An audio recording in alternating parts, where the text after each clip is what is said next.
All right.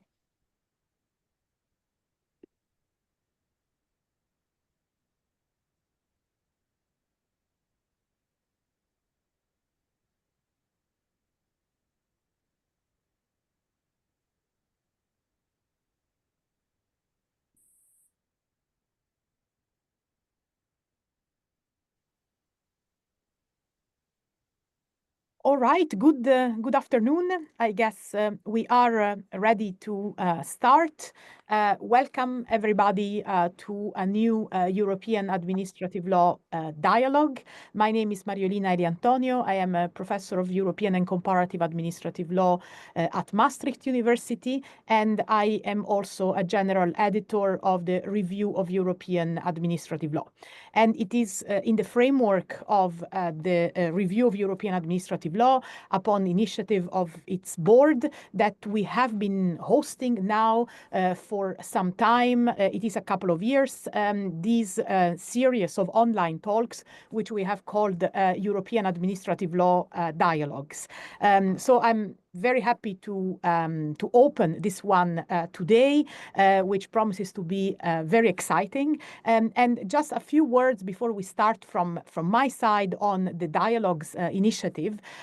Within the framework of the board of the Review of European Administrative Law, we have decided to set up this initiative a few months back because we wanted to bring together scholars, practitioners, policymakers on issues of broad interest to comparative European administrative law scholarship, with the overarching ambition to create and foster a growing community of European and comparative administrative law scholars through these online initiatives.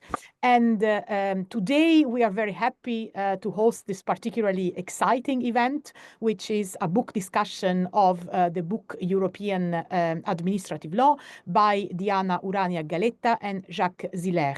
I guess all of you who are joining us online are familiar with the publication, with the authors themselves, and the publication, well, promises to touch on classic, if you wish, topics in EU administrative law, administrative procedures, legal instruments, judicial review, but it has a lot of also less known features and themes that are dealt with, as, for example, the significance of multilingualism in mediating EU and member state law. And we are very honored to have today with us the two authors, Professor Diana Urania Galetta, who is a professor of administrative law at the University of Milan, and Professor Jacques Ziller, Professor Emeritus, formerly in the University of Pavia and the European University Institute. And joining us in the conversation are two discussants, Professor Herwig Hoffmann, who is Professor of European and Comparative Public Law at the University of Luxembourg, and Professor Catherine Haguenau-Moizard, who is Professor of Public Law at the University of Strasbourg. Welcome, everybody. Thank you very much to the authors for being with us today, to the discussants for accepting our invitation, and I also warmly invite the online audience to join in the dialogues after the presentation of the book and the first round of discussion.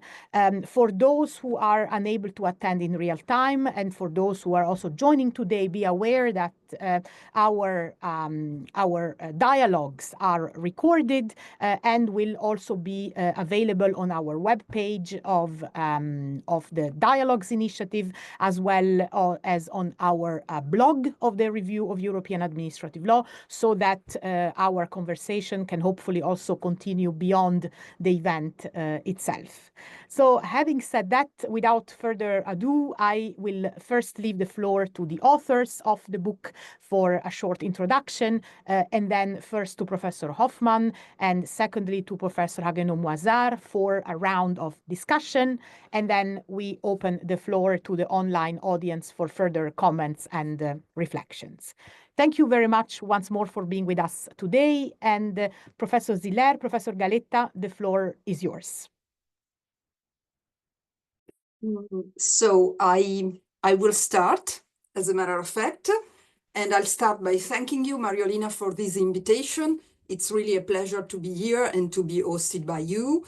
And I would just like to focus on a couple of features of this book, on, let's say, particularities that, in our opinion, makes it worth to make the effort of reading it and maybe using it in order to teach you administrative law to our students at the university. So I would say the first important feature of this book is that, as a matter of fact, it was entirely written with four hands, in the sense that we have written together each single chapter and maybe each single page by rereading ourselves all the time again and again. Because as you know, we are all friends here. We are not only colleagues who share a common perspective on what administrative law is and how it needs to be dealt with, but we are in fact living and working together as a couple for more than 20 years now. So I would say that somehow we complement each other's as authors in terms of education, cultural background, but also academic experience. Then another important point is that we both speak many different languages and are used to working on a comparative law basis. I think that Jacques will get back on that later on. And this last point was of capital importance to us while writing this book, because even though we decided at the very end to write it in English, we are very well aware of the fact that English is not the contemporary lingua franca of legal scholarship, as some believe. So maybe we will discuss on that, but we are pretty sure about that. So the last point I want to make is an explanation of the way in which we dealt with the EU administrative law as a subject. And it is pretty much related to the image we chose for the book cover. Here I have a short anecdote that I want to share with you. As you may imagine, the process of writing this book was lengthy and certainly not effortless for both of us. We had continuous postponing due to other commitments, various emergency of life, as you can imagine, but also the fact that many times, I think, especially myself, I kind of got stuck, remained stuck. And so one Sunday afternoon, when I found myself in the classical, what I would call writer's block situation, academics experience that too, even though less frequently probably, I decided to go and take a walk alone while listening to an essay about ancient philosophy and the most recent development leading to what is called fusion philosophy. This is a new concept of philosophy trying to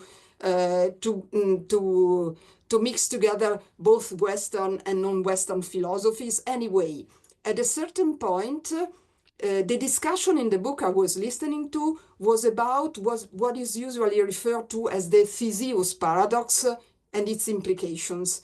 Maybe you remember in his political essay titled The Life of Theseus, Plutarch asks whether Theseus' ships that had been restored by replacing every single wooden part remained or not the same ship. So this is the question.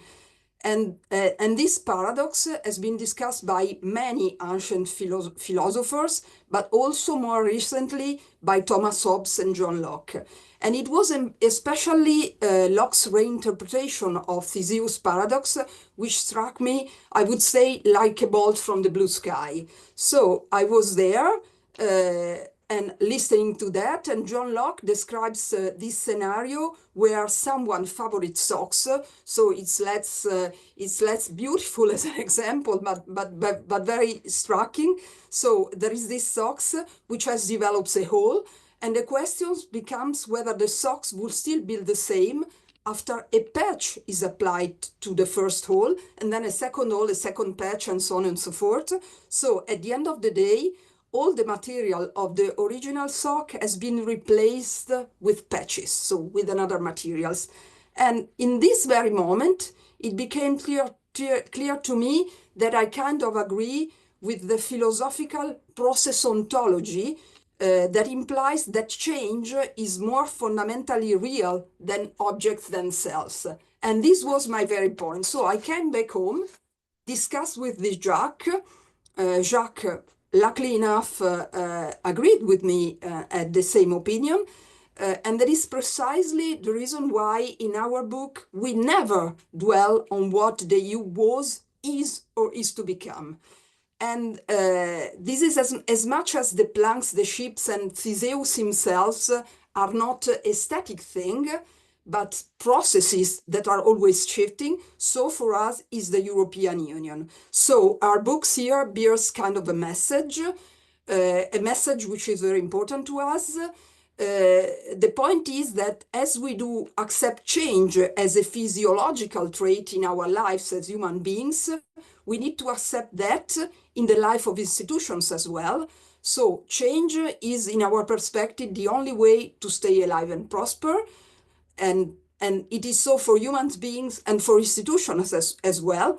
And the EU is certainly not a static phenomena, but a series of processes that are always evolving.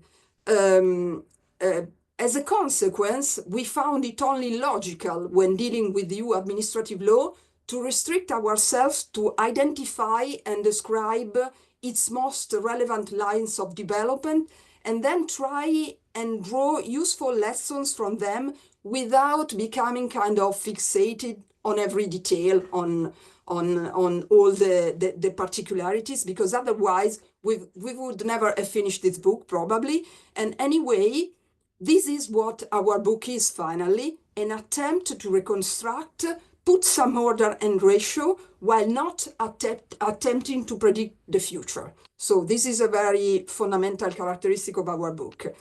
In our opinion, it is only by understanding what the EU is supposed to do and what it may or may not do in legal terms that one can understand and assess its institutional settings and the decision-making, reviewing, and accountability procedures. And this is the reasons why this book gives account of the law of sectoral policies of the EU when describing and explaining its institutions. And also the reason why we look at the administrative law of the member states as well. I suppose Jacques will say something about that, and make every effort to take into account not only the similarities, but also the variations among their systems. I think I will stop here, and I don't know if it is a good, if we did it well or not, but it is not for us to judge, but for you who read that. And I thank you very much again for inviting us, and I leave the floor to Jacques. Thank you. Thank you, Diana. I'll share the screen with the page of Edward Elgar about our book. Mainly in order to show you also the content. Very few remarks. First, the size of the book is due to what the publisher says for this collection of this series of books. So it's about 250 pages, which is neither very long compared to a few others, nor short compared to very few ones. What is our point of departure is that we thought that it was necessary to define what we understand under administrative law, because I was struck by the fact that many of the existing handbooks of EU administrative law then don't start with a definition. It's in a sense taken for granted. And as we both come from a comparative law perspective, we think, and especially I as a Frenchman, on se refait pas, that the definition of administrative law is not at all granted. You don't have the same definition in French law, in Italian law, in German law, in UK law, etc. So that's one of our elements. And although indeed, as Diana said, we do not dwell on the past, I want to recall one point.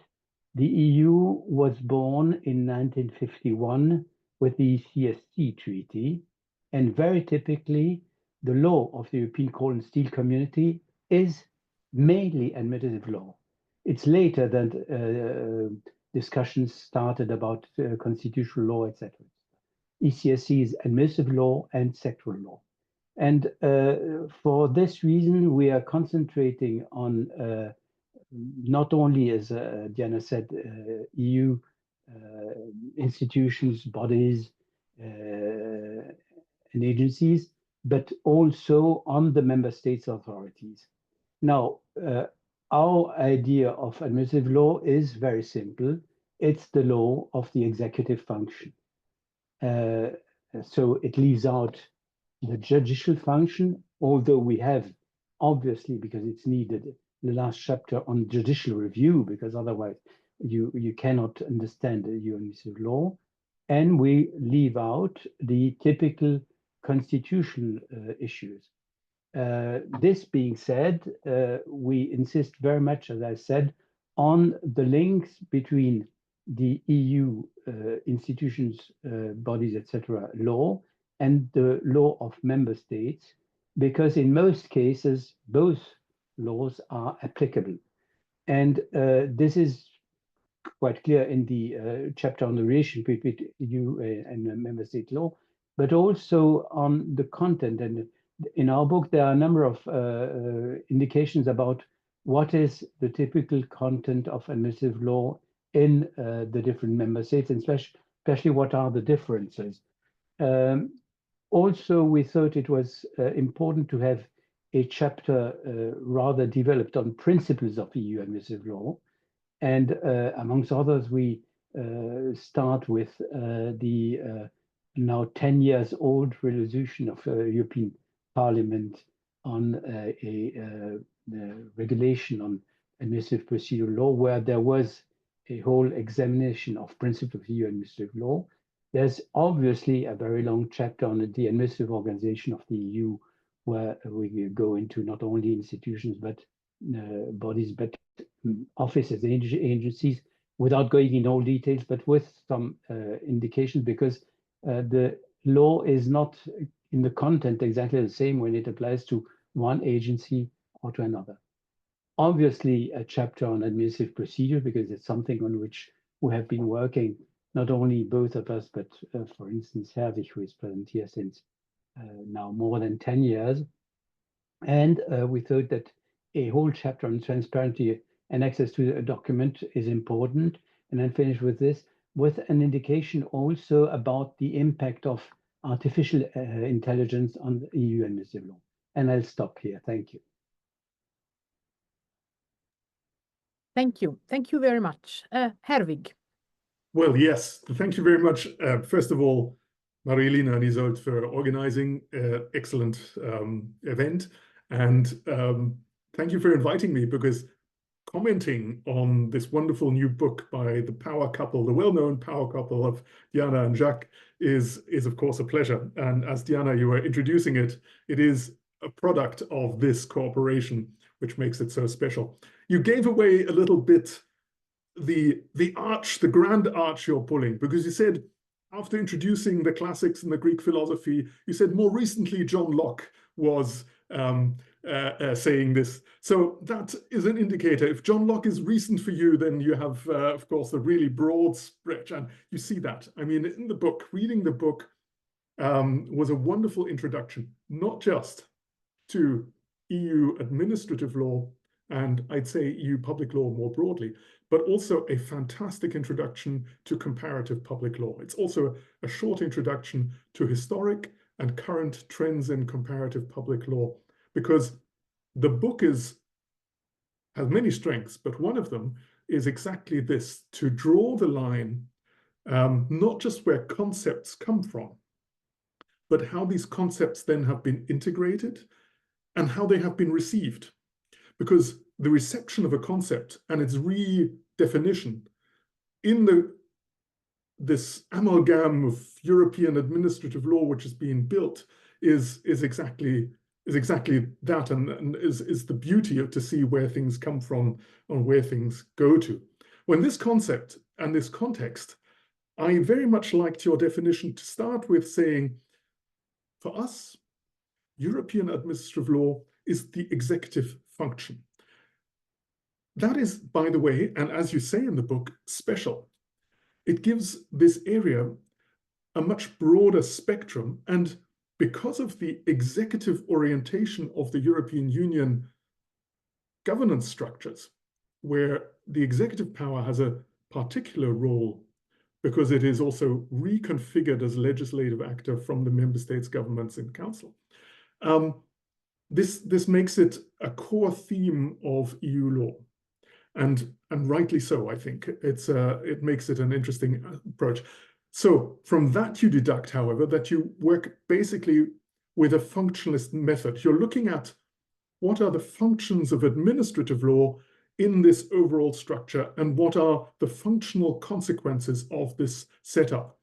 I challenge you a little bit on that, because I think you are actually, of course, looking at organizational structures, there's no doubt about it, but the procedural aspect you're doing very nicely by showing how member states' law each time interacts with European law.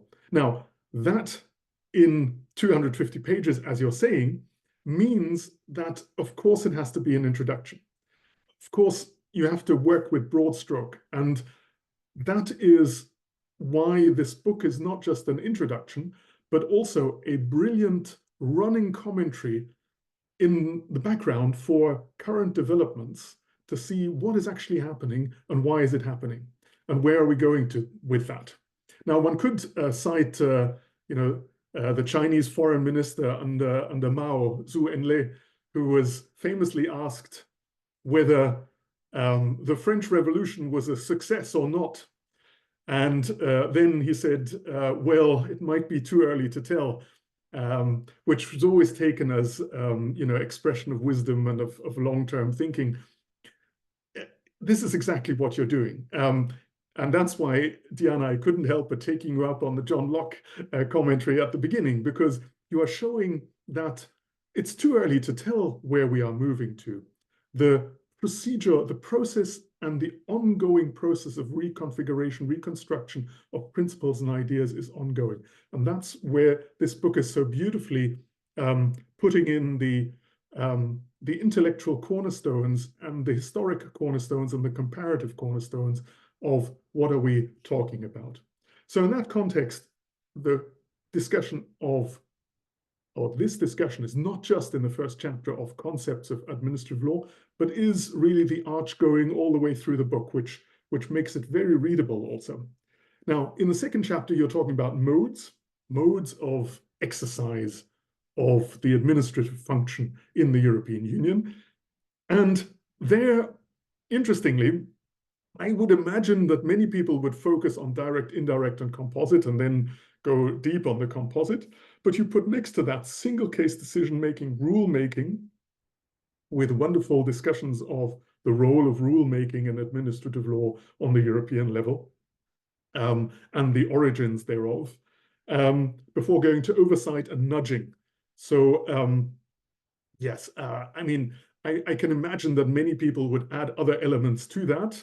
And I know from painful experience, as you can imagine, that identifying those elements and structuring the elements of this complex net of work of parts of European administrative law is difficult. So with most of the parts of the book, it's an interesting read. One would not necessarily always, as an author, structure it the same way oneself, but it makes it all the more inspiring to read, actually, to see how you are doing that.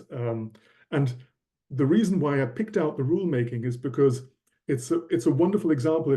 If I could suggest someone who just wants to get a taste of this approach, this overarching approach, this comparative approach, this approach of looking where the ideas come from, the part on rulemaking is really beautiful in that context, because it shows where, for example, from French origins of administrative law and the constitution under the Fifth Republic, certain concepts have been established and not questioned, actually, even since going back to the French Revolution. But on the other side, many concepts of administrative law in member states' law would exclude that, including, for example, a German approach. And that is what makes it so interesting for a reader coming also from national law to look into this book, because that is exactly where the comparative approach, which you so masterfully put in, is really helpful to understand what are the specificities and why does European law address these issues in a different way than national law. Now, of course, we can go on. We can go on through every chapter. It's a fascinating read, as I say. It gives a lot of insight into the national as well as the European law questions, constitutional law as opposed to administrative law discussions, discussions as to the reception of EU law in member states and the acceptance, for example, of the principles of primacy and direct effect, and an explanation how the ongoing complexification of EU law and the increase of matters where EU law is relevant has obviously led also to more types of conflicts between member states' legal orders and the European structure. Because, yes, European law and member states' constitutional courts wake up to that again, I would say, is clearly no longer only a special administrative vehicle like it used to be under the European Coal and Steel Community Treaty, but has become an all-encompassing constitutional framework around which the other elements of law have to work. Now, in that context, and I know we have only a certain amount of time, fascinatingly, you go into the various principles. I like it very much that you take into account the aspects of data protection, transparency, and more information-related law, because that are the challenges we are looking into today, that with the onset of digitalization of society and of administration, things are changing. And that's another testament to the validity of your long arch of view. That's a very good part. And the chapter 7 on the organization of administrative actors in the European Union is obviously complex, and one could write, and people have written enormous volumes about just bodies or just agencies or just the institutions. So that is important to keep in mind in this context. Finally, the chapters 8, 9, and 10 about the more procedural law are fascinating, because you start and say we take basically a functionalist approach. You cannot avoid having an organizational approach. The procedural approach you have then in the last chapters of the book really give away a lot. And it is fascinating how you can combine these things. For example, the procedural protection links back into your discussion of composite procedures, showing, for example, how nowadays the aspect of damages claims clarifies these matters. You take out fairly recent, and this case for me more recent, case on joint liability of the European Union and member states as the area where composite procedures are actually brought together, whereas otherwise the separate approach of national and European procedural structures, because we have two different levels of courts, make it very difficult to keep the composite nature of decision-making under control. I'll stop here. As you know, professional deformation, one could talk and talk and talk about these matters, but thank you very much for giving me the opportunity. Also, it's a great read, and I can only suggest for everyone being interested in these matters to dive into it. Thank you very much. Thank you very much, Herwig. Katrin, you have the floor. Thank you. Thank you very much for the invitation as well. I'm very happy to have the opportunity to read the book, because discussing it gave me an incentive to read it comprehensively, and I'm very glad to have had this opportunity and to have the opportunity to participate in the discussion. Well, I've also problem with my camera. Thank you. Sorry. I've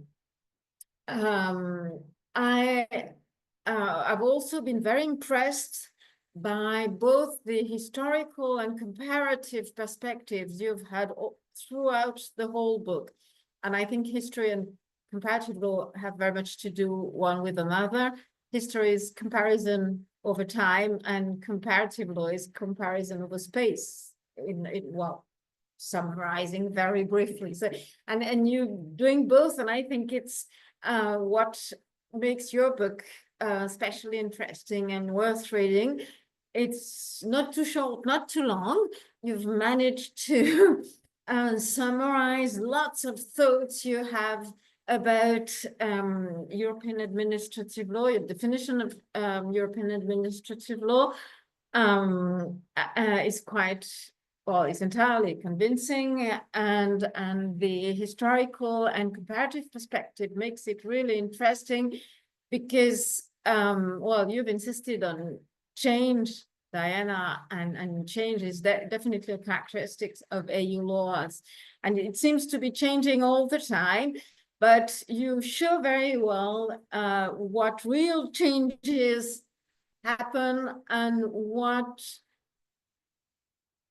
maybe superficial changes are only the continuation of principles which have been adopted very soon, as early as the European Coal and Steel Community, as you said, Jack, sometime.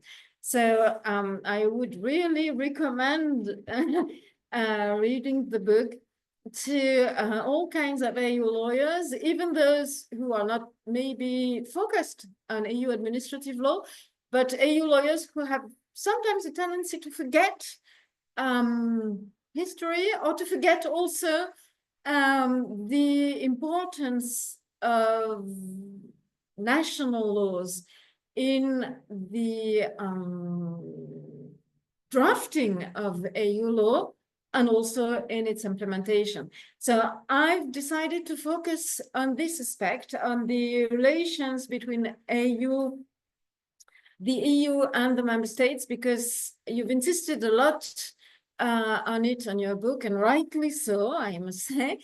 And well, as you know, it's one of also of my favorite topics in EU law, the relations between EU law and member states law. So it's another opportunity to discuss themes which you have highlighted very thoroughly in your book, and which are of special interest to me. So selfishly, I will dwell on this aspect mostly. Well, I've comments which are also questions put together, not really in the traditional French way with clear parts and subparts. I've written comments and questions through the reading, and I'm trying to summarize them and see if it can give rise to a discussion, and of course, after that, leave time for questions from the rest of the audience. You've, in your second chapter about carrying out the executive functions and the various modes of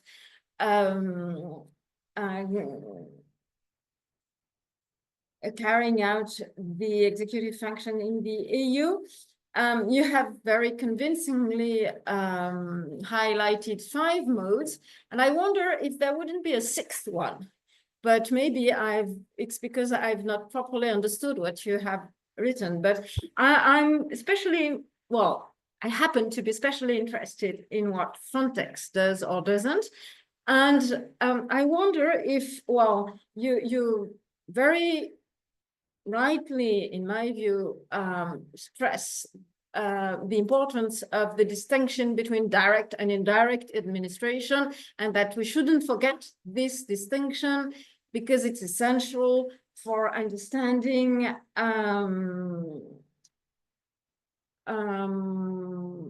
liability issues, judicial review issues, and I entirely agree with you. But I wonder when an EU agency such as Frontex, but maybe there are other examples, is entrusted with applying from a very material perspective, decisions made by national authorities. So the rule making is both EU and national. The single case decision making is entrusted with national authorities. National authorities decide that someone shouldn't be allowed to stay in the member state, should be returned to his or her country of origin. And Frontex materially apply this decision, enforce the decision. So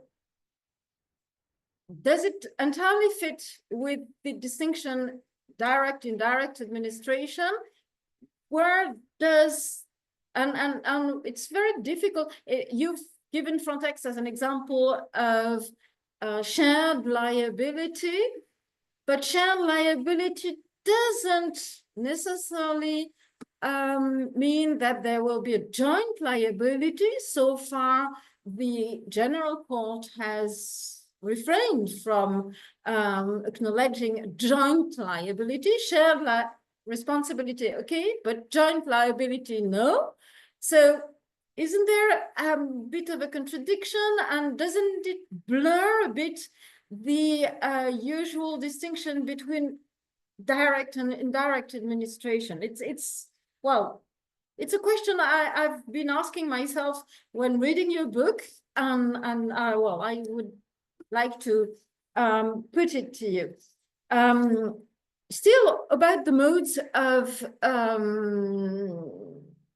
European administrative law, I wonder if there are new actors, but maybe they're not that new. I just find them new because I don't know much about all the other examples which might come to your minds. Private companies, with all the numerous regulations about the Digital Policy, Digital Services Act, Digital Market Act, Digital Governance Act, Digital AI Act. Also, you insisted on AI, and that's what was, I assume it was quite a challenge to be able to raise these quite new questions, and it's also a very interesting aspect of your book, and insisting on what AI might raise as new questions.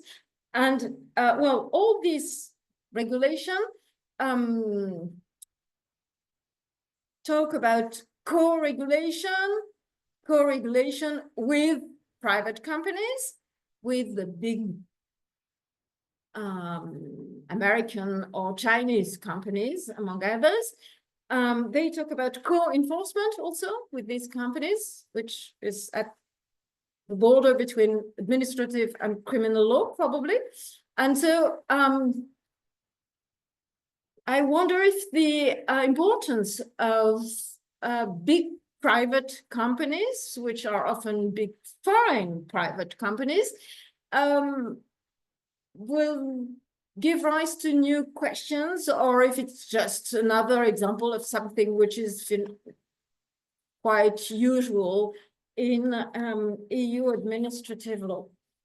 I was also very interested on your part on multilingualism. I'm very impressed by all the languages you both master, and the way you're able to raise comparisons with very different domestic administrative law systems, and not only the usual suspects, France, Germany, and well, the UK is no longer so relevant since Brexit, although, well, that could be discussed.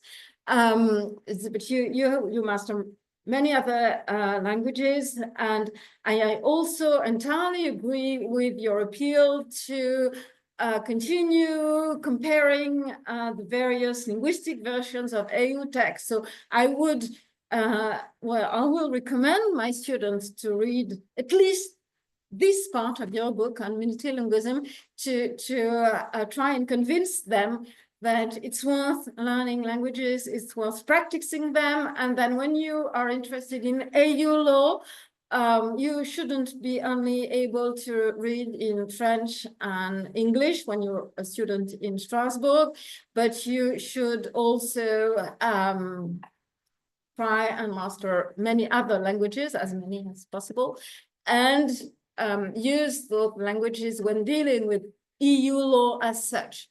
I wonder if from your reflections on multilingualism, which I entirely agree with, there could be a broader reflection maybe on, well, what I will call multiculturalism. Maybe it's not politically correct, but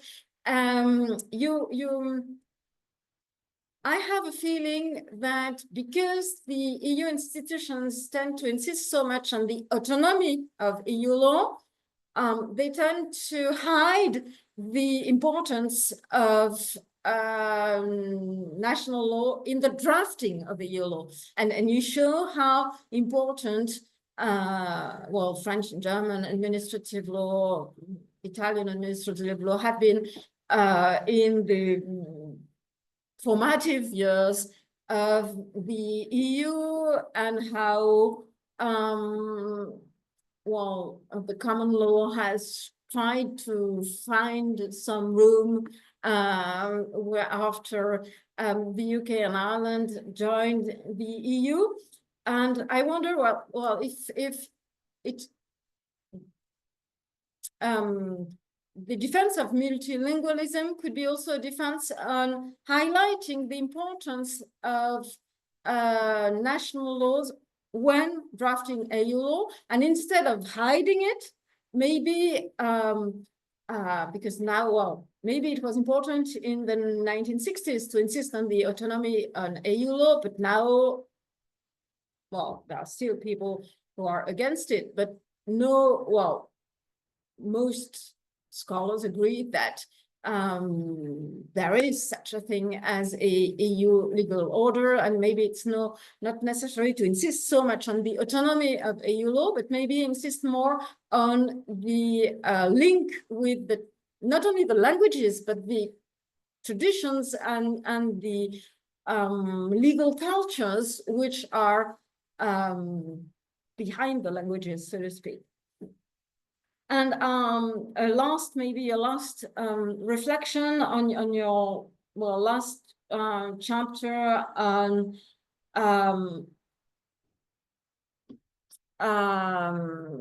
judicial review, and also on the rule of law as one of the essential principles of EU administrative law. Well, as we all know, it's more and more contested by many governments, members of the European Parliament. So you speak at the very end of your book of a symbiotic relation between the European Court of Justice and national courts. I have a feeling this symbiotic relations has always worked both ways, and you highlight that earlier when you talk about the influence that the German Constitutional Court or the Italian Constitutional Court have had over the European Court of Justice. And I wonder whether we can say that the few conflicts between some superior courts, including the French Conseil d'État and the German Constitutional Court, show a new kind of symbiosis, or if it's still business as usual, with usually the courts agree with the European Court of Justice, and sometimes they disagree. And I'll stop there, although there would have been many other questions to raise, but I want to leave time for you to answer, and for the other members of the audience here to raise their questions. Thank you very much anyway for your wonderful book. Thank you very much, Catherine. The members of the online audience can slowly start thinking about their questions, which they can be posing through our chat system, but also by raising their virtual hands. But before we open the floor for questions, I want to give the chance to Professor Galetta and Professor Ziller to share their thoughts on the points and the comments and the wonderful thoughts that have been shared so far by our discussants.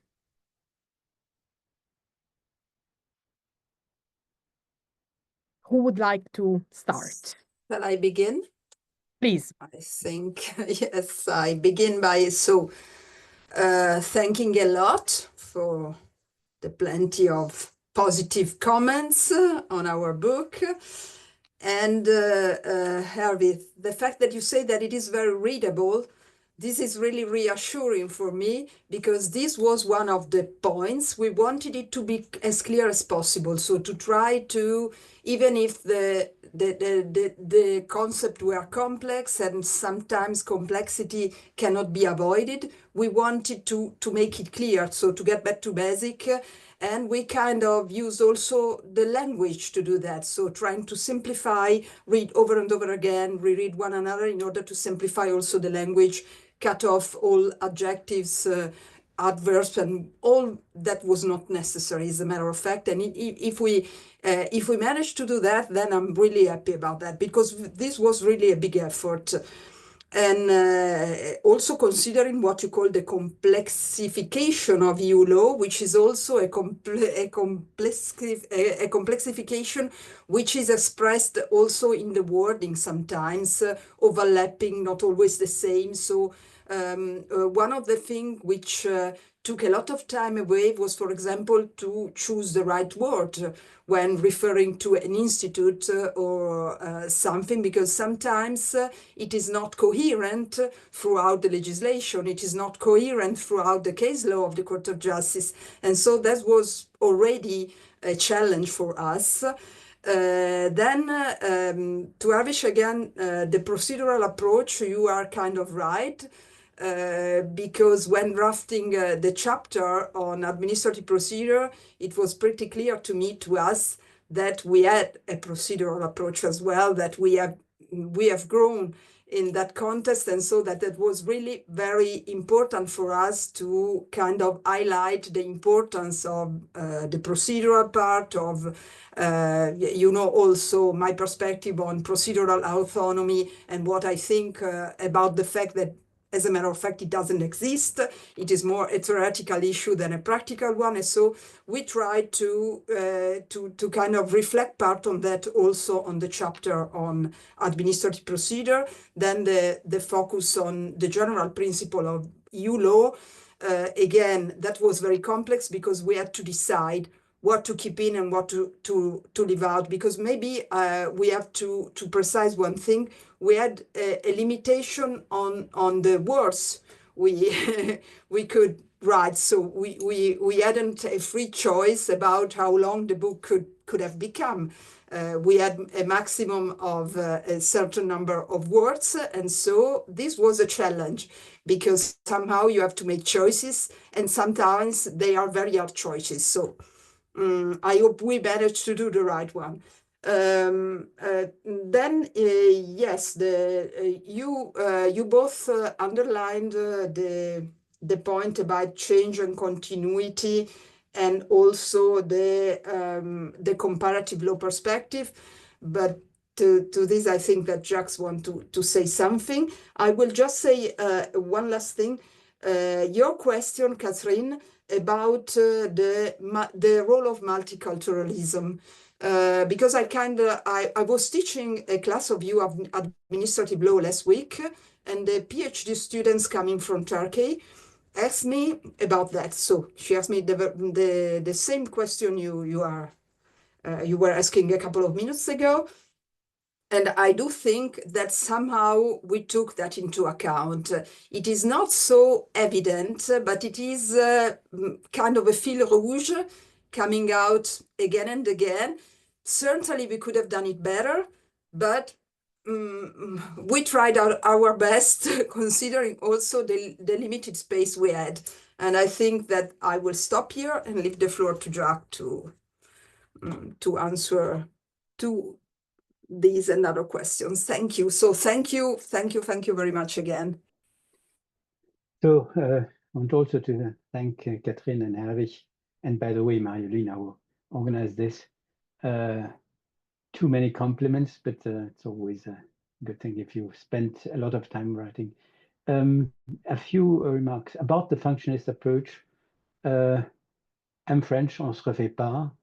And having been born as a French administrative lawyer when I was studying administrative law, the functional approach is obvious. And it was obvious for me that it's one of the things which Lagrange brought from the Conseil d'État to the court. And that's not as such important. But what's important is that it's one of the numerous explanations about the fact that in some countries, there's a difficulty. Just to take the elephant in the room, I think lawyers from the Bundesverfassungsgericht have difficulties with the functionalist approach. It's not the way they have been educated. And as the court has a functionalist approach, there's no doubt about it, it needs to be explained. And obviously, having a functional approach, you cannot avoid discussing the organization and the procedure. And Herwig was right to underline it. Now, Catherine has made a few questions and remarks. First, about the linguistic and cultural aspect, I think it's very important indeed. I've always thought it's important to look at the different versions of, especially of acts, because they have all the same value, but also the case law of the court, because it's written in French usually. But as we know, it's the language of the procedure, which in case of doubt should prevail. And we've seen so many cases where there are comments which make errors simply because they look at the English version without knowing what the judges have deliberated in French, etc., etc. But not only that, about the influence, there are some myths about the influence of member states. The French until the 70s thought that EU law was French law. And when they discovered that it was not, they were horrified. Then the Germans have thought that they were bringing the proportionality principle, which is true. But as we know, in 2020, the Bundesverfassungsgericht explained that the judges in Luxembourg did not understand anything about how you apply, etc., etc. And one of the things is about the UK, which is not anymore a member state, but UK law is very important anyway to understand. Federico Mancini, who was Italian, has been the author of an article which has been very often quoted, where he said, well, since the UK and Ireland are members of the EU law has changed, EC law has changed, it has become jurisprudential, which I was always shocked. I said, well, if Federico Mancini had known French administrative law, he would know that it's just made law mainly. So, you know, these, it's not only the real source, but the mythology of it. And what Catherine said about it would be good to explain a little bit more the origin in drafting. It's not easy, but I think also, at least for scholars, understanding what is meant, why it has been meant, and that's not in the documents always. And there's a neglected role of the jurist linguists, especially in the stage at the Commission, but also Parliament and Council, where you come out with terms which are not that obvious and which the court has to deal with afterwards. I think that's why we have insisted, because especially when it comes indeed to applying EU law, which is the role of the executive, it is a real problem daily, not only for courts, but for administration. Two more things. One about private companies. Well, again, in French law, French administrative law, we have had since the middle of the 19th century, even before, a very important role of the délégation de service public and so on and so forth. So the idea that public-private would be something new at the end of the 1990s is ridiculous if you see it in a legal perspective. And by the way, it's not only in France. And what we see indeed is the amount of involvement of private powers in the application and I would say in the compliance to EU law is more and more important. By the way, here, I think what we should look at is at UK law. I mean, in English law, the difference between public and private law has very much to do with power and also with private power. So there's a whole reflection which I think we can benefit of when we deal with EU law. Now, the last point about the conflicts or not between what is now sometimes called apex courts, which I don't like, because for me an apex is a specific flight tickets, but that's another story. What I'm sure is that statistically it is minimal. There are very, very few conflicts. What is true is that when there are conflicts, they are more visible, they are underlined, especially because politicians are taking them over. Politics is taking over conflicts which for a very long time were to a large extent ignored by it. But I don't think that when it comes to the application of EU legislation politics, there are policies, there are so many conflicts, but it's good to underline it. As Herwig and Catherine said, we could talk hours about it, but we should leave room for the others. Thank you. Thank you. Thank you very much. We do have some time for questions and remarks from the audience. So I open the floor. You can use your virtual hand or also type your question in the chat.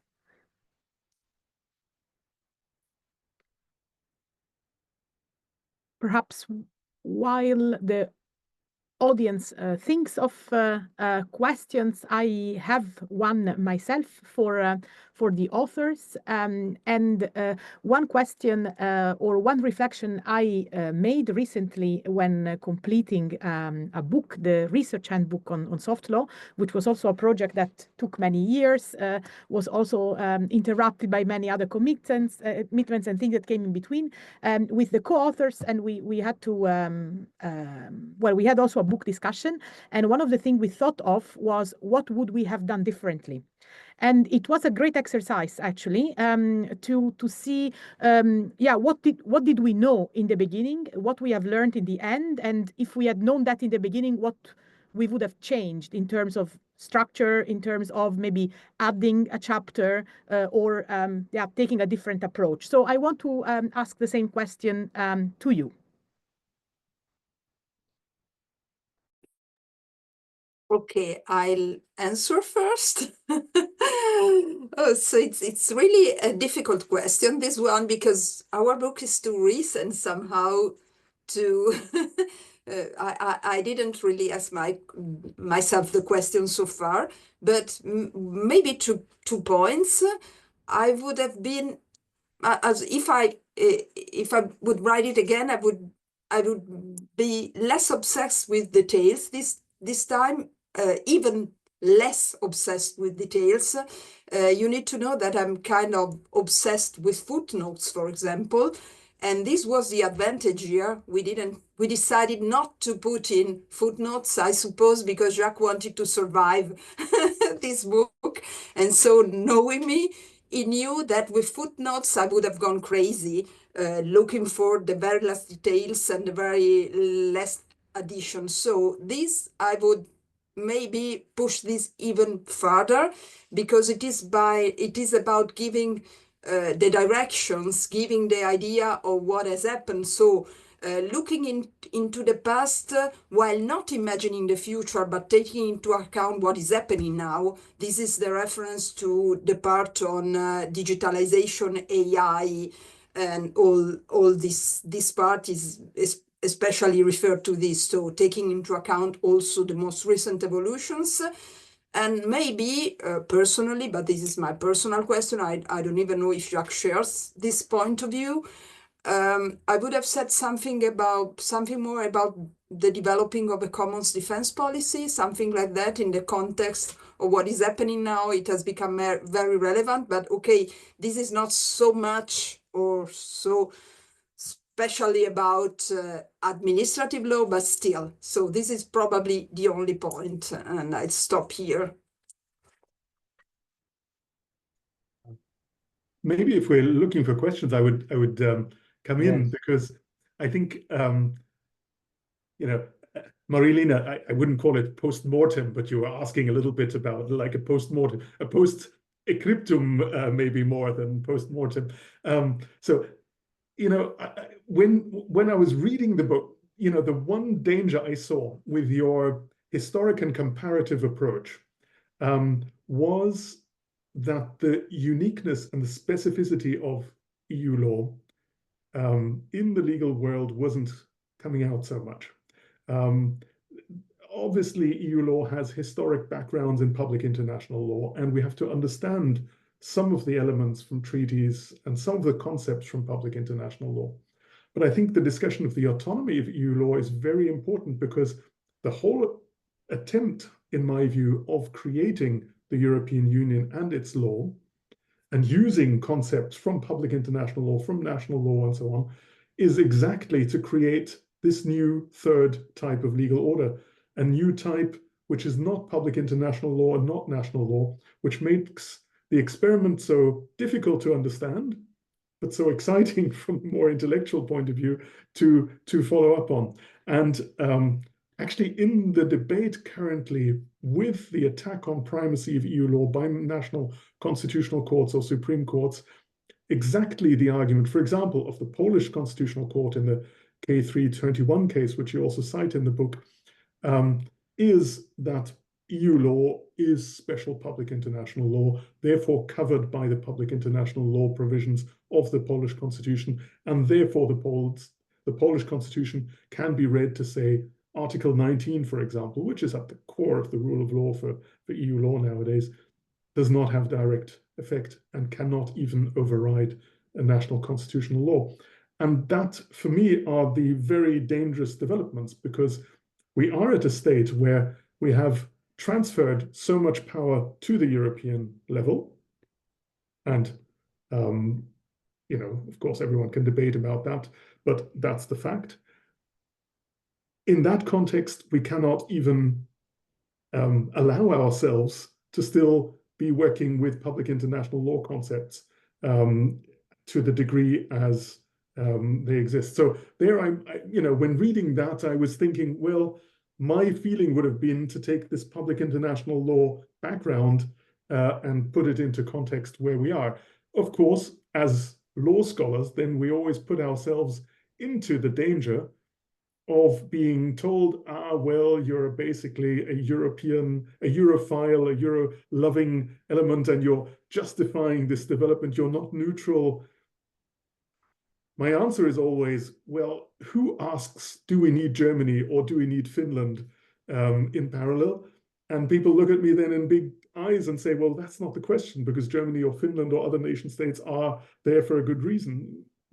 Well, the long arch of history is always the question of, what's the nature? And that comes to then the question of acceptability. And there's the other danger in your book.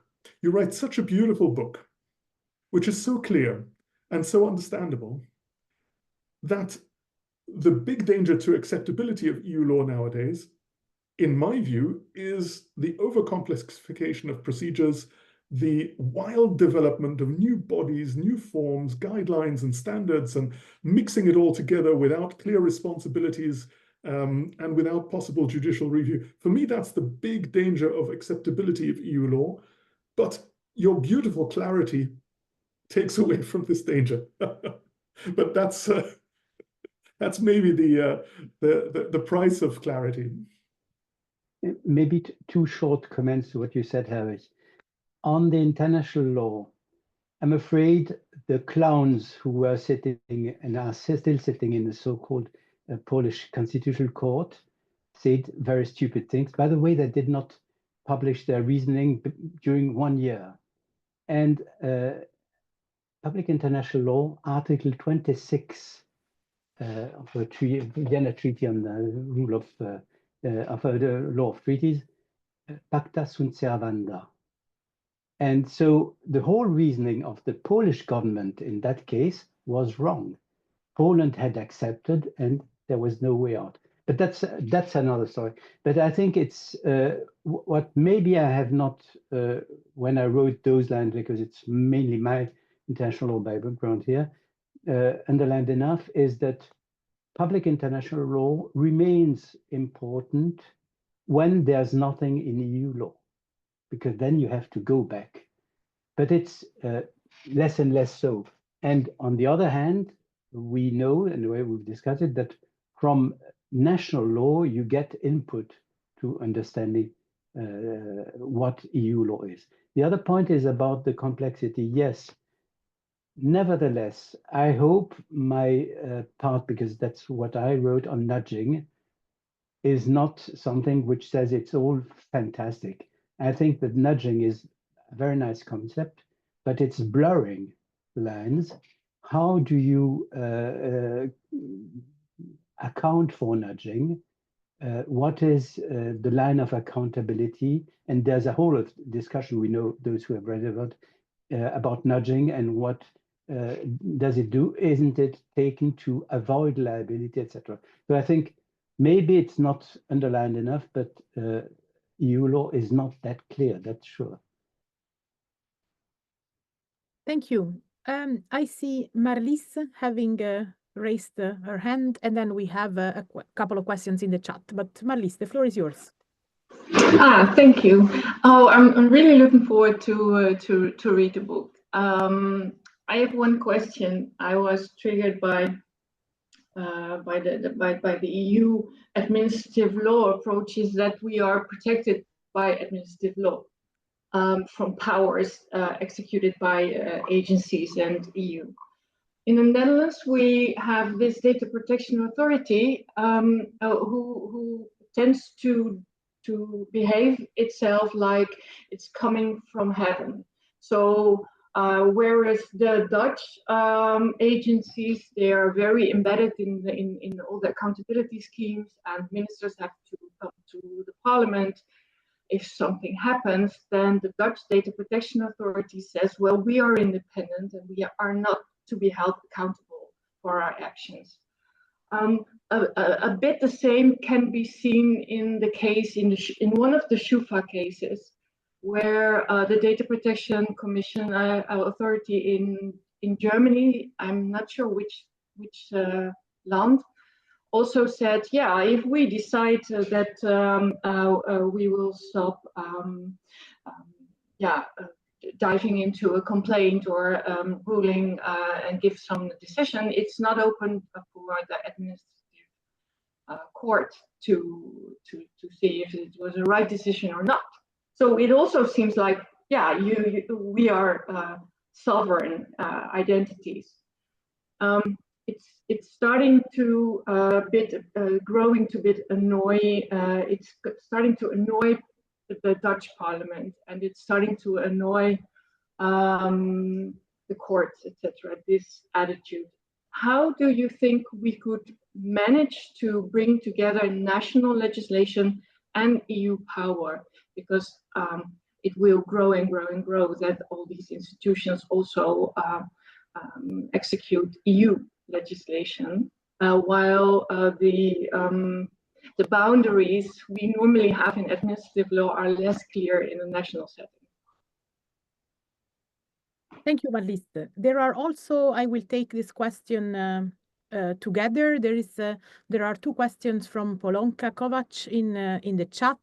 So the first one concerns the Administrative Procedure Act. So the project that also you both also together with Herwig have worked on a couple of years, and the future of a possible horizontal measure to regulate administrative procedure. And the second concerns the possible trends concerning alternative dispute resolution in EU administrative law. So I leave the floor back to the authors.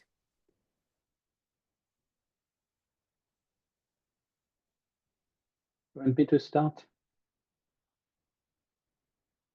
Well, on data protection authorities, what we see in the case of the Dutch one, for instance, is something which we have witnessed with courts in the 60s, that EU law, at that time EC law, has empowered courts, and parliaments and politicians did not like it, especially because it has empowered lower courts, and higher courts didn't like it too.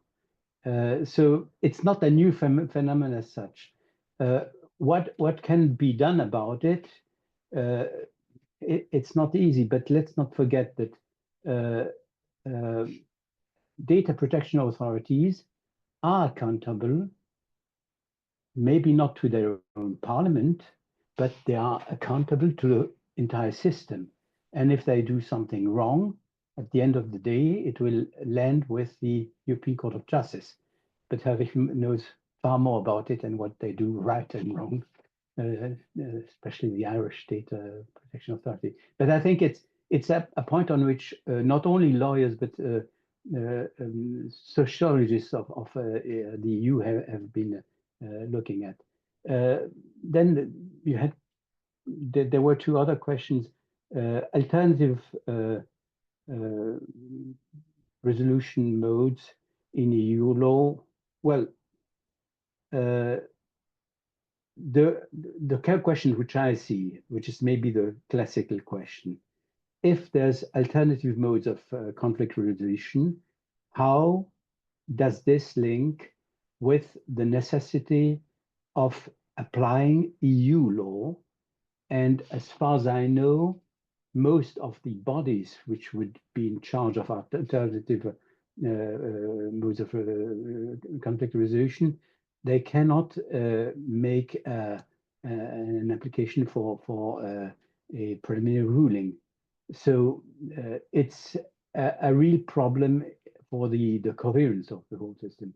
Not saying that it's not good, but it's a problem. And by the way, that's where at the level of conflict resolution for EU institutions, bodies, offices, and agencies, some look at what happens in member states would be important, because the tendency is to admit more and more those kind of modes also for administrative law, whereas something like 20 or 30 years ago, it was seen as totally impossible. That's the 2 points on which I had something to answer.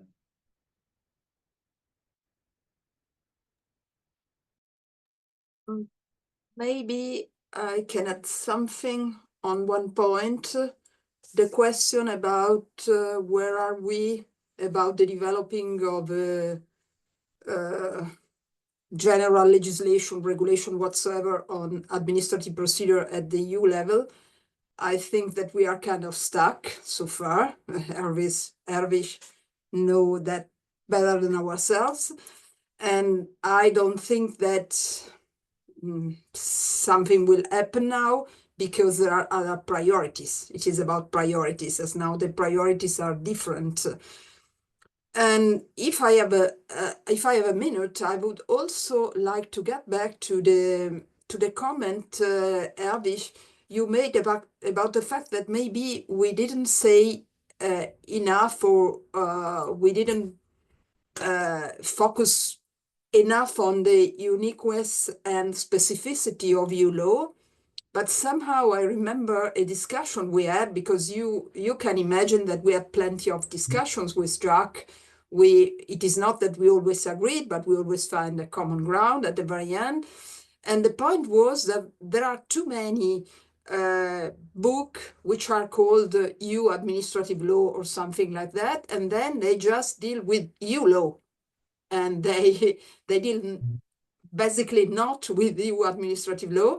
And so, as we had a limited amount of pages and words, we made choices, and the choice was to take it somehow for granted that there was all this system of EU law with all the basic principle and this and that. So we tried to kind of go very quick on that without focusing very much on the specificity. And you are right, but it was somehow a choice we decided to make. So maybe a bad one, I don't know, ex post, but certainly a choice. So it's not that we did it without noticing that. We did.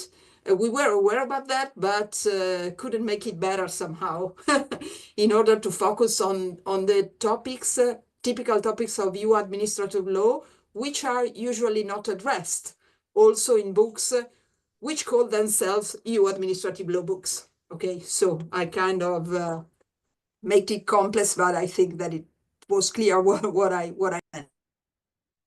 I There think was a question in the chat with the about, I'm sorry, the question about our prophecy regarding the fate of the regulation of administrative procedure. Well, the three of us, because Herwig has been involved in this as much as we. I will not make any prophecy. The recurring thing is that after each election of the European Parliament, the question is, will there be somebody taking up this? And a year ago, we thought yes. We heard yes, and at the end of the day, till now, nothing happened. What struck me is that in 2019, Ursula von der Leyen made a lot of big promises about being more respectful of resolutions of the Parliament asking for legislative proposals.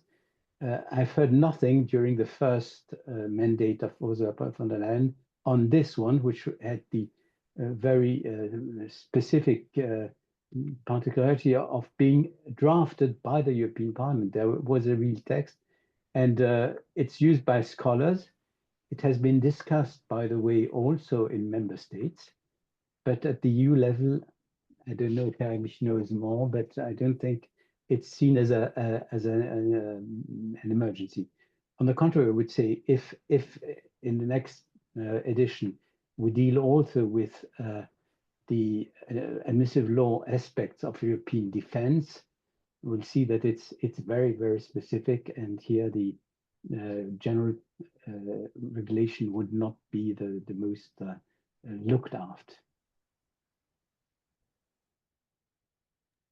Thank you. I think, Herwig, you were perhaps... Yes. No, I was just coming back to Marlies's point, because I think the point you raised, Marlies, about independent agencies, which are independent in the member states because of European law. And we have, of course, starting with central banks, but data protection authorities, competition authorities, and several others, EU law imposing a certain independence, which doesn't fit always nicely with the national structure, where often agencies would be independent, but still subject to not just legal, but also political oversight by ministries within a government hierarchy. And this is exactly one of the core examples of Europeanization of member state administration, but it's a beautiful case study of exactly where then these implants, if we might call them that way, really face very different outcome because of the procedural context in which they land. Because one could argue to say, if these agencies are more independent because of European law, their activity would have to be all the more reviewed by courts and more in-depth reviewed by courts in order to ensure accountability. But then some member states' courts have taken to looking at EU law and saying, well, where there's a lot of discretion, we can only look at procedural aspects. But if there's not much procedure organized and provided for, we can't look at much. And that's when, of course, independence gets dangerous, because if independence is independent from oversight, that's not good. And the Court of Justice has always said, well, the independence of these national authorities is supposed to be independence from political influence, but not independence from law and legal obligations. But we don't have the instruments to ensure that, then we get into trouble. And that's this beautiful interlink between different national systems, the European concepts, and lack of procedural harmonization, which gives us a lot of food for thought and a beautiful case study. Thank you. I see that there is another question in the chat by Alessia Monica on the effet utile and the relationship between EU law and member states' law. And the question is whether constitutional backgrounds can affect the practical application of the effet utile in the framework of the administrative functions. Maybe I'll try and respond. The question of the effet utile, first, that the wording is, as we know, it's not clarifying what it is, and mainly the fact that it's in other languages, usually they also use the French effet utile. It's as a matter of fact, it's a question of modes of interpretation, as we know. And the court has first developed it in saying that the way to interpret law. And the difficulty is the following, I think. From the point of view of the Court of Justice, it should be obvious, whatever one thinks, that looking at the treaties, at the system of the treaties, like the court itself says, the court has to look always in the direction of an ever closer union. That's why the infamous idea, which was at the end of the day useless to avoid Brexit, to say that the UK would not be bound by the ever closer union. It was interesting legally, but it didn't happen. The European Court of Justice should do it. What else can it do? It cannot, in this actual system, it cannot make prevail the national system. It's very different from many constitutional courts when they have to look at the relationship between the national state and regional state, etc. That's a first element.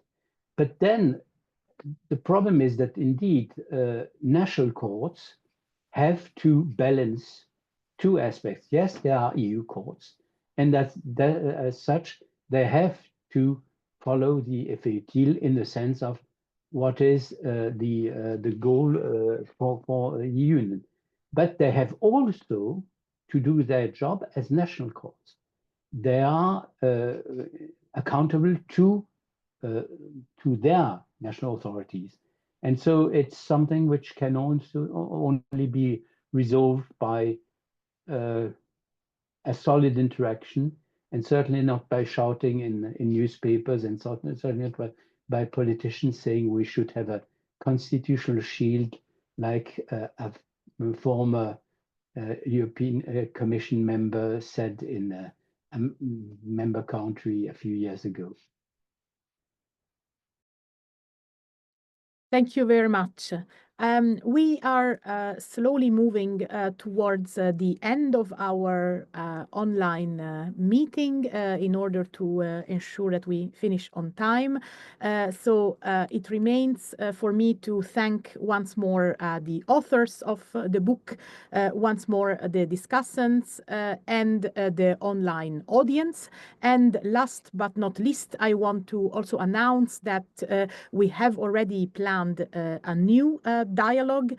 This will take place, as you see here on the slide. Thank you, Danait, for sharing on the 4th of June. And it will feature Professor Jakub Andrica and Henrik Venander, the first from Prague University and the second from Lund University, who will discuss the idea of transnational or international administrative law and how this applies and reverberates in the EU legal system. There is a possibility once more to register through the registration link. So I hope to see many of you in this online talk. And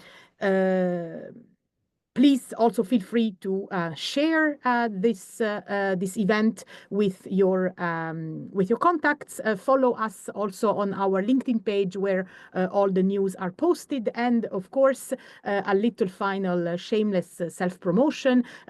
Feel also free to send your contributions for a possible blog post to the blog of the Review of European Administrative Law. We are interested in all topics European and comparative administrative law.